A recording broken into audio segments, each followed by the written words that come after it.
Let's begin our first project. I will be using a square paper cutout measuring 18 centimeter into 16 centimeter. It's just 2 centimeter away from being a perfect square, but feel free to use any size that you are comfortable with. The next step is to tape down the paper on all four sides. You can choose to create thin or thick borders. I personally prefer thin and clean edges, so I'll be taping down the paper on all four sides. Once that's done, we will move on to the sketching part. When I tape down my paper, I always make sure that I run down my fingers once I tape it down to ensure that there are no gaps in between. Since the primary focus of this class is the sky, about 2/3 of the paper will be dedicated to it, while the remaining third will serve as a foreground. I'll keep the foreground elements minimal to ensure the focus stays on the sky. So now let's begin our sketching part. To start with it, I'll first draw a straight horizon line and mark the midpoint. Once I locate the midpoint or the center of the paper, I'll just use a dot to mark it out. Next, I'll outline the hillock. Now to outline the hillock, I'll position it 3.5 centimeter away from the midpoint on the left and maintain the same distance on the right. Then I'll sketch the rock formations lightly. I will also add few pencil lines on the rock to indicate those shadow areas. Sketching them lightly will help us guide later when we contour them with darker colors. Once you are done with this, we will be done with sketching.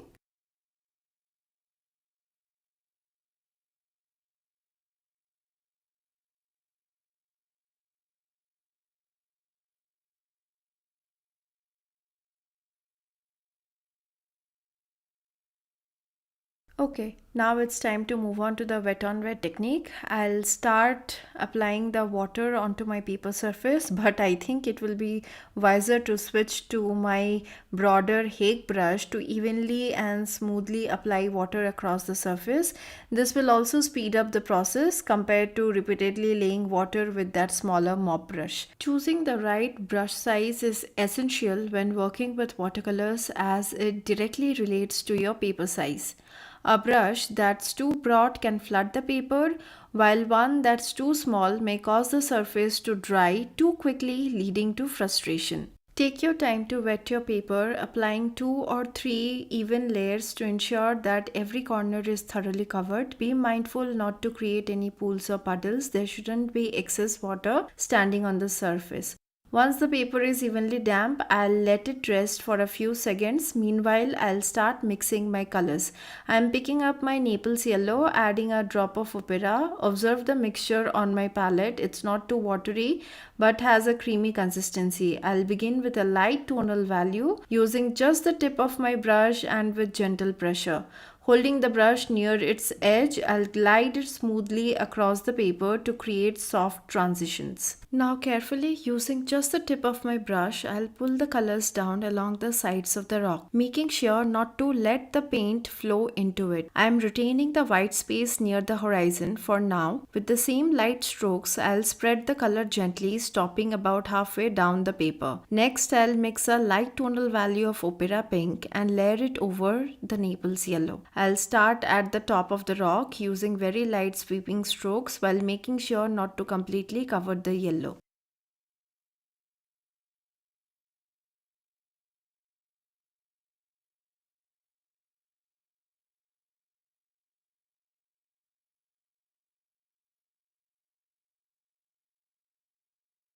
Now I'll introduce a little lilac to the bottom third of the paper and blend it into the opera pink. Look at the amount of lilac that I have loaded my brush with. I have just used the tip of my brush to load the opera and I am directly applying it on the paper. I am going halfway through it because after this I'll be blending it with my mixture of opera.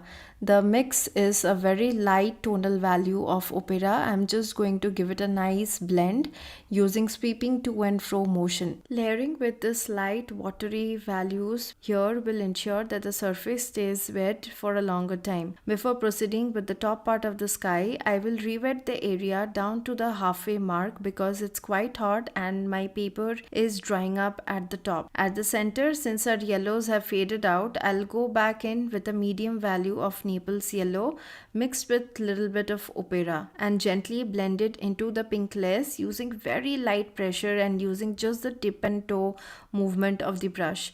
Notice how I am working with just the tip and toe of my brush for a soft transition. To refine the blending further, I'll take a damp tip of my Silver Atelier squirrel mop and lighten the transition area. Now I am quickly mixing my blue gray or sky blue color to a medium tonal value. Let me show you here.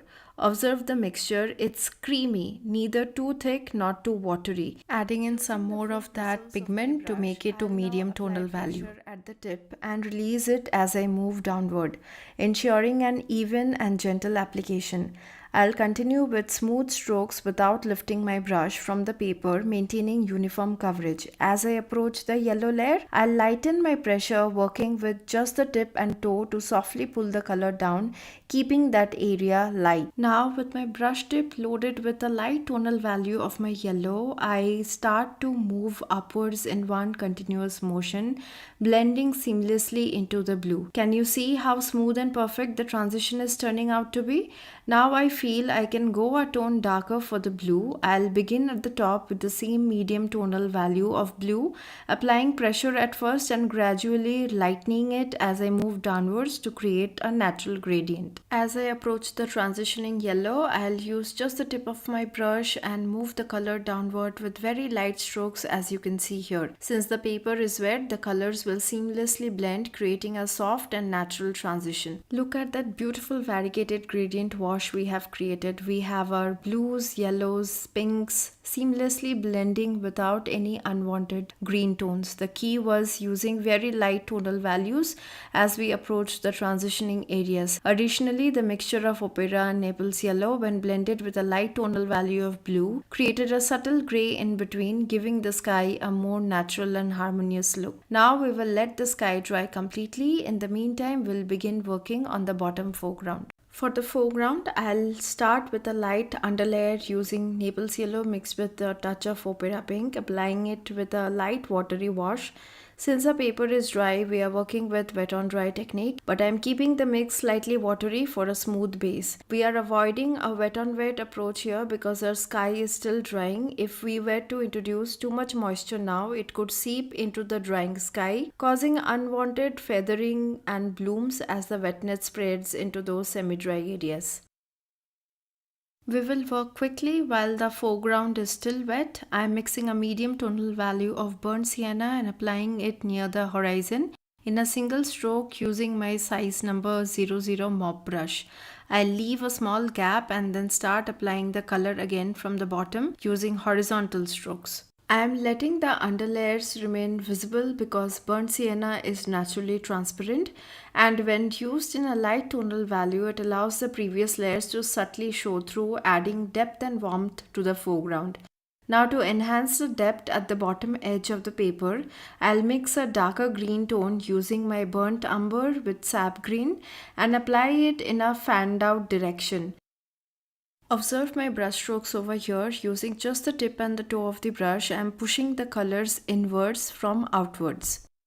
To create a more pronounced effect of this grassy texture, I'll soak up all that excess moisture and fan out the tip of my brush to create those delicate grass strokes. If you have a fan brush or a comb brush, you can use it for this step to achieve a similar effect.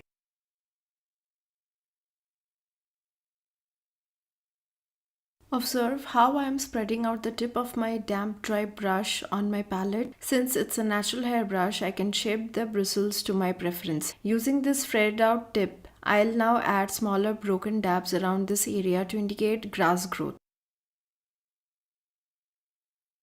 Now I'll deepen the foreground by adding some more darker tones of grass near the bottom edge of the paper, enhancing the depth.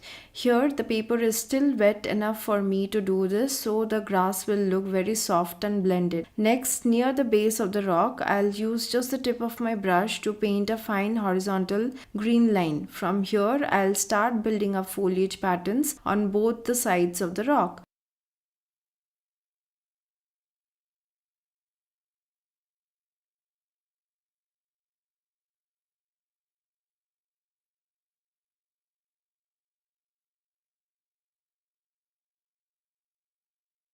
The grasses are looking a little faded out, so I'll add in some more darker tones of my brown using a very controlled wet on dry technique using the damp tip of my brush. Here my paper is still wet enough for me to do this step and the grass will still look blended.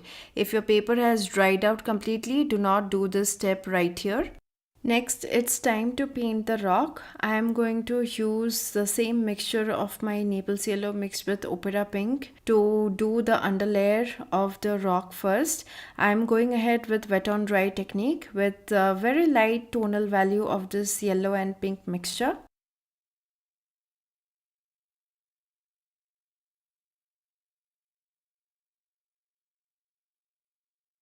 Now I'll quickly switch to my size 6 ultra round synthetic brush and mix a rich medium tonal value of burnt sienna.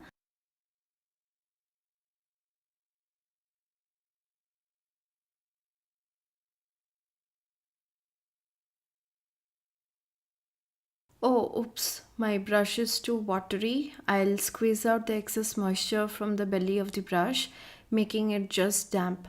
Next, I'll go and fix any bleeds, outlining the entire area with this light mix of sienna. I'm not reloading my brush with more paint, just using what's already there for a subtle controlled application.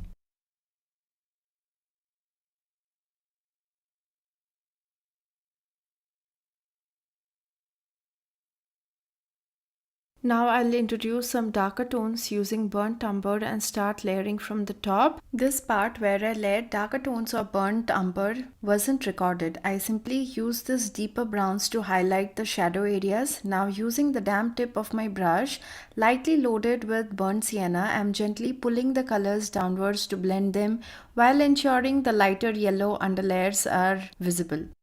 To add even more depth, I'll introduce darker tones of brown, almost looking similar to that of sepia. Mix in little bit more of neutral tint into your burnt sienna and you would get a similar mix. I'm using the pointed tip of my brush, creating this fine lines and subtle marks running across this surface of the rock. Copy the steps just I'm doing here and we would be done creating this rock structure.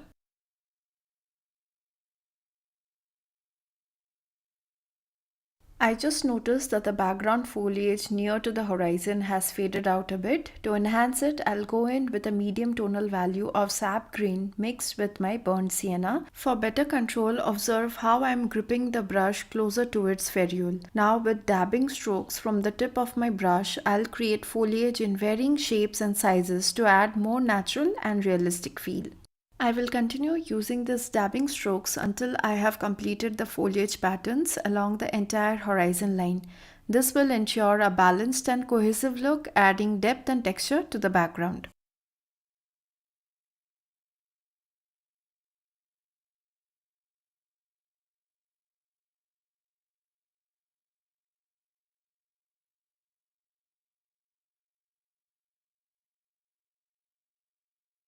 With this, we are officially done with our painting, but I'm not really very happy with these two splatters that I have got over here, and I'm thinking of covering it up using few birds in flight. So it will not only hide the splatters but will also bring a sense of movement and direction to the painting. I'll switch to my detailing liner brush and load it with this neutral tint. Carefully paint small bird silhouettes with it using just the tip as you can observe here. I think I'll be adding one more small bird out here, something like this, and I'm not going to go overboard adding too many birds over here. I'll just leave it at that. Now I will wait for my painting to dry out completely, then we will be peeling off our masking tapes. My paper is almost completely dry as I had left it overnight to dry. Now I'll be peeling off my masking tapes. Do it at an angle of 45 degrees so that you do not risk the chance of ripping off the painted edges. I'm loving those clean, crisp edges that we have got for our painting. Now the final one. I hope we have gotten a clean edge over here. Yes, and that's it. I'm really very happy with how this project has turned out. We have achieved a very beautiful gradient sky with smooth transitions. I hope you give it a try.